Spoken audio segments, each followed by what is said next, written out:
And we're live-ish. You know how it goes. Don't do live streams, but we're here. We are here. How was your holiday weekend? Mine was great. I'm lying. It was not so good. The Ohio State game was kind of a bummer. Most of you guys know I'm a Buckeye as well on Saturdays. That one hurt. That one hurt. And here's the thing. There's a lot of talk about that interception or touchdown. Obviously, I thought it was an interception because I cheer for Ohio State. That was one of those plays that if it would have been called an interception from the before they challenged it, it would have been an interception. They couldn't overturn that call.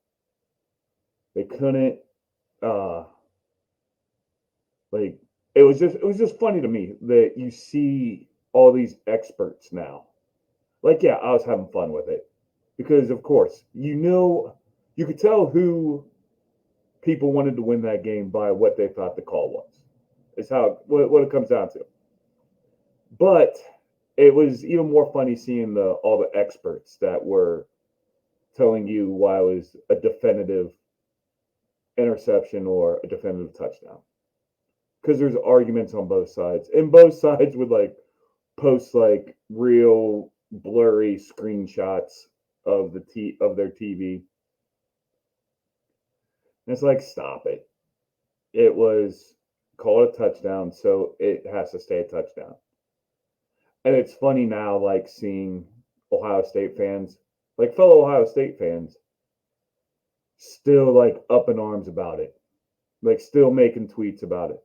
Like, what do you think? What do you think is going to happen? Are we just we're going to wake up tomorrow on Tuesday, and there's going to be a big news story like Jack Smith from Columbus, Ohio, brought a good tweet up and tagged NCAA football in it. So we're going to overturn that. No, that's not going to happen. Stop it. You're making the fan base look bad. We'll talk about other people making fan bases look bad later. But let's dive into it. Oh, also, sorry I didn't get a episode out on earlier this week. I got shit faced, man. I'll be honest, man. I got rocked on Wednesday. Rocked. Like, I'm not supposed to go do a Friendsgiving on Thursday. Nope, didn't make it. All my friends knew. Tweeted them, text them that night. Probably not making it tomorrow. This is going to be a painful one. And it was. It was. But not nearly as painful as watching that Bengals Steelers game. The cool thing is man, I've been having trouble sleeping lately, and I DVR'd the game, so now like I got some visual NyQuil. I'm just gonna start watching that game at night, and I'm gonna sleep like a baby. I say that, but it's time we have a talk. It's time we have a talk, Bengals fans. And it's not about the 8 rushes the entire game. We'll talk more about that in a little bit. But we have a problem on our hands, man. We are going to have a quarterback challenge at the next training camp. I never thought I'd see the day that the Cincinnati Bengals in the 2024 season are going to have a quarterback competition, a quarterback battle for a first string quarterback. And you guys are probably like, Justin, that's nonsense. Jake Browning is playing because Joe Burrow's hurt. There's not, we have paid Joe Burrow too much money to have any type of quarterback challenge. And Joe Burrow is leaps and bounds better than Jake Browning. Is he, though? Check this out. Jake Browning, first game ever, NFL start. First NFL start ever for Jake Browning. 19 of 26 for 227 yards, one touchdown, and one interception. You're like, that sounds nothing compared to a Joe Burrow game. But does it? Joe Burrow's first game, Bengals fans. Joe Burrow's first game ever. 23 for 36, 193 yards, no touchdowns, and one interception. You think that's crazy? People say the GOAT, the greatest of all time, Tom Brady. You know what he had his first game? 13 of 23, 168 passing yards, and no touchdowns. Did Jake Browning outplay Tom Brady? You bet your balls he did. Oh, how about Peyton Manning? What about that guy?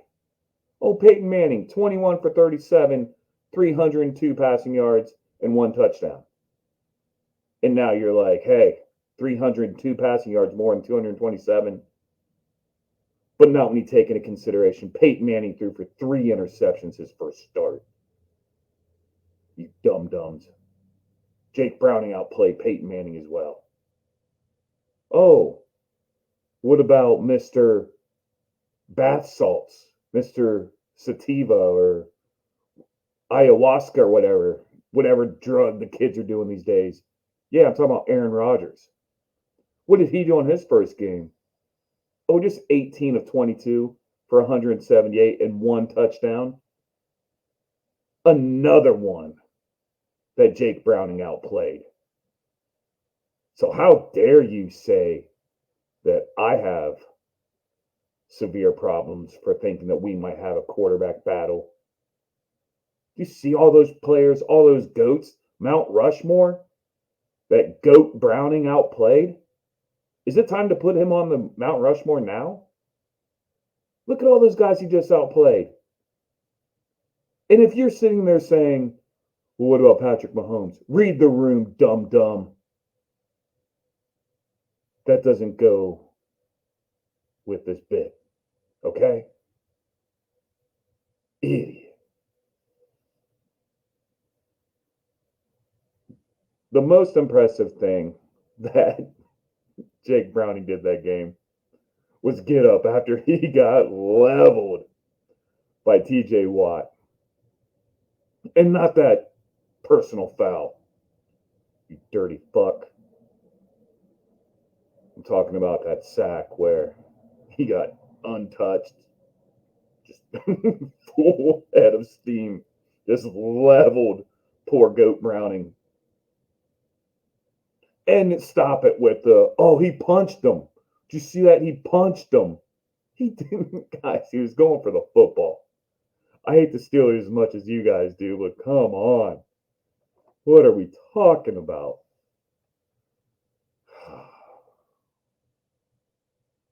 And yeah, was most of those yards on, crazy tip passes? Don't talk about that. Let the man live. That's Goat Browning with the rest of this episode. We're going to talk about this. All right, I'll get serious for a second. For 1 second, though. 8 rushes all game. Our starting running back had 8 rushes all game. And save me with the, well, they're playing a really good run defense. You get more than 8 carries. 8 carries all game. Jason Pierre-Paul can count on both hands how many carries Joe Mixon had. That's a good joke. I appreciate it. Hopefully you guys chuckled, because I chuckled when I thought of it. But I don't chuckle at Zach Taylor being our play caller anymore. What are you doing? And an Andy Ruther bomb coming in hot. Andy and Randy had a talk today, talking about the usual Zach Taylor. Here's something I didn't know. When Zach Taylor was the offensive coordinator at the University of Cincinnati, they were ranked 120th in total offense out of 128 teams. And I'm not even trying to discredit UC. I'm not doing that today. Shout out Aaron Smith. Shout out Mike Wolf. I'm over that. But I'm saying this. They weren't playing top tier teams. Like, he should not, like, there's no excuse for having, okay, you can be that bad of an offensive coordinator, but there's no way in hell you should be calling plays for an NFL, especially a top five, now maybe top three with Browning offense in the NFL. You're not, you don't have it, and we need to stop. Like, 8 rushes, and look, yeah, I'm pissed. I had my Bengal parlay this week. I was like, thinking we have a backup quarterback. It's an AFC North football game. We need to get that run game going. His over under was 16.5, and I took the over. I was like, there's no way in hell Zach Taylor's not going to get this guy at least 17 touches. And I took the over on yards too, 65. I was like, that can happen. That can happen in one possession. The 65, not 17 touches. 17 was all I needed. He didn't even give me half of that. What are we doing? Look, it's Monday. Or I would be enjoying the beer right now, but I'm having water. What else on there, man? Goat Browning takes big hit from TJ Watt. We talked about that. Jake Browning better than Tom Brady, Peyton Manning, Aaron Rodgers. We talked about that. 8 rushes all game. The Jason Pierre-Paul. That was a good, come on, good callback. That was a good bit. Zach Taylor, offensive coordinator at UC, talked about that. We're flying through it today. How long we been on here? Damn, this is going to be a fast one today. It is funny. Monday night game against Jacksonville. Before the season started, this one looked sexy. This one looked like, she's sitting at the end of the bar, just tons of lipstick on, putting Def Leppard on the jukebox. Like, this game looks sexy. Now look, what are we doing? Is this going to be when you guys finally put respect on Goat Browning's name? Maybe. So you're going to have to take this fucking sunshine from Remember the Titans out to the woodshed, beat the shit out of them? Probably going to happen.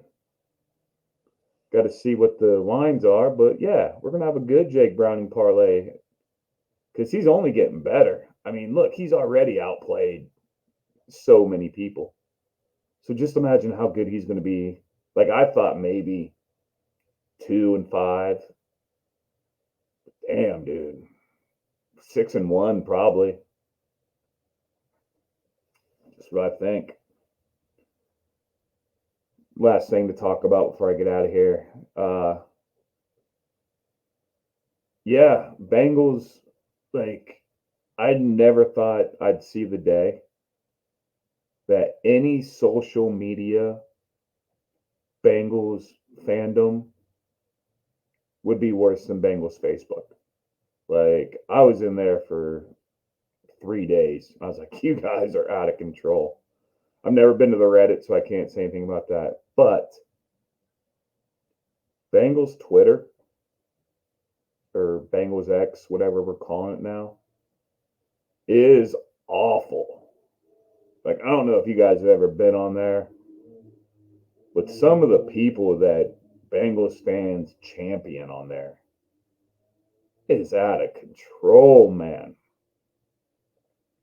After that Thursday night game, I came home and Twitter has a thing, it's Twitter. They have a thing on there now where you can like go and like have like group like group chat, but like do it like you can listen to it. Like people can actually talk on there. And I went to the Bengals discussion after the Joe Burrow injury, and it was just N-word after N-word after N-word. And then I let people talk. But that's another good one. Come on. Keep up with me now. No, it was awful. Like it was. Like this guy running the group conversation was just like it like it was almost embarrassing. I was like, this is who you guys want to be like this group chat leader? Is this guy who sounds like it was bad. It was just absolutely awful. Like couldn't go a whole sentence without dropping an N bomb. And I'm like, how embarrassing! Like there were Ravens fans trolling us, obviously, like jumping in there and speaking up, and then like getting kicked out. Like I gotta admit, troll game amazing. I'll give it to you guys now. But the fact that they were listening, and that's who they like think represents the Bengals, that's embarrassing, man. So, I mean, dude, it sounded like Kramer at the Laugh Factory when his joke didn't hit. Like that's what it sounded like. But just throw in some Bengals in between. Just throw the term Bengals and Joe Burrow in between about 70 N bombs, and that was the Bengals group chat on Twitter. Like how it was bad. So I don't know, man. This is a bad week. I wore my Muhammad Ali shirt. I don't know if you guys can see it because of the virtual back. I still don't got a backdrop. I'm gonna get one soon. But I wore my Ali shirt because I knew Ali being a goat. We are gonna talk about another goat tonight, and I got a Hasbulla card next to me. So Jake Browning's just in the midst of goat talk tonight, and I think this week I'm gonna just grab another Bengals fan. I mean, dude, there's no Jacksonville fans. My buddy Troy says he's one, but he's not. He likes them when they go to the playoffs and the Bears are eliminated. But so maybe I'll just grab another Bengals fan and we'll talk about this crazy season. And yeah, I mean, I don't know what's left to do. I mean, Zach Taylor, horrible play caller. There's no sticking up for him anymore. It just doesn't make sense how. Look, you want to keep him as head coach? I'll give you that. Does going to a bar after a win and handing a football out to them make you a great play caller? No. Joe Burrow, and it's all exposed right there. What is he? I think I saw the stat like 4-28-1 as the Bengals head coach without Joe Burrow starting. Like, stop. I get it. People like him. He's a good guy. Bill Cosby was a good guy to some people. There's still dum dums that stick up for him. So I get it. And I also get Marvin Lewis was our head coach for 17 years. Didn't even win one playoff game. They had to like call the claw of what's that thing called? The claw of death or whatever to get you out of your car. That's how it was like getting Marvin Lewis out of the head coaching job. Claws of life. I forget. I don't know. I'm sure that would have been a lot funnier if I'd have nailed the proper saying. But guys, I don't have it in me tonight. But I had to come back here. My ones and ones of listeners, I had to let you know. I'm still here, baby boy. I'm ride or die. Jake Browning. Let's go. But yeah. Also, big thanks to Sports Gambling Podcast and Dirty Sports Podcast for having me on in recent episodes. And also, huge shout out to Maddie Goldberg and Andy Ruther reunion on Dirty Sports tonight. And Maddie melted my heart when he made reference to this podcast. Thank you, Maddie. Thank you, dog. But anyway, gave you guys 20 minutes. I'm stretching here. So I'm gonna jump off for this episode. I'll be back later this week. I'm gonna get someone fun. Maybe if Prano's in Hawaii. Try and call that favor and we'll see if that works. I gotta get them on. Hashtag, if you're on Twitter, hashtag Prano to the jungle. You got to do it. We got to get them on here. Hashtag Prano to the jungle. But anyways, I love you guys. We'll talk soon. From me to you. See you later this week. And who day, baby. Oh, whoa, yeah. Hey, TMN Auctions, my day job, the Memorabilia Network. Our auction comes on in this Sunday. There's stuff on there with amazing prices. So tmnauctions.com. Go check it out. Please you only have to just to browse, just sign up and browse the catalog. And I guarantee you, if you're into sports or entertainment memorabilia, you'll find something in there. This auction is crazy. So I'm going to be plugging it till the day it ends. So, all right, guys. I'll see you later this week. Who day?